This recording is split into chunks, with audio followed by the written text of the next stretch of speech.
Like I mentioned before, lead core line has a soft lead wire that's inside of a braided coating on the outside. The very first step that I've got to do is I've got to pull out about 5 or 6 inches of that lead wire, and it's very soft. You can see I can just break it with my fingers. Now we're going to take that right out and discard it. Now what I have, when I straighten this all back out again, is I have this sheath on the end here, this braid, with nothing in it for about 5 or 6 inches. What I'm going to do is I'm going to take my monofilament leader material and I'm going to slide it into the braid, tie a knot in it so the two are secured together. That's how I'm going to affix the lead core to the monofilament backing. Now all we got to do is just reel the lead core onto the reel. And again, this is 10 colors, so it's going to take a little bit here.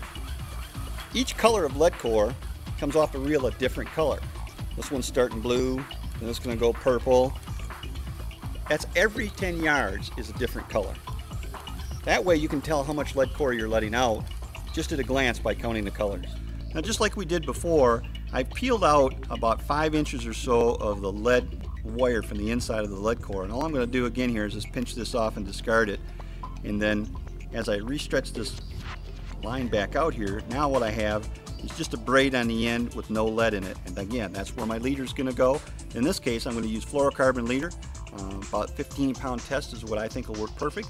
And because it's a little smaller than the 17-pound, I expect it's going to slide in there just a little easier. Now all I'm doing is sliding this fluorocarbon leader into the end of the lead core that has had the actual lead removed, and it's just inside the braid as it's sliding into it here. Once I get to that point, again, I've got to make that granny knot or that loop knot into the system to pinch it down tight so the leader can't pull out. You know, at the terminal end, we're going to use a ball bearing swivel. And the reason I'm going to use a ball bearing swivel is because I think that spoons have the best action on high quality swivels.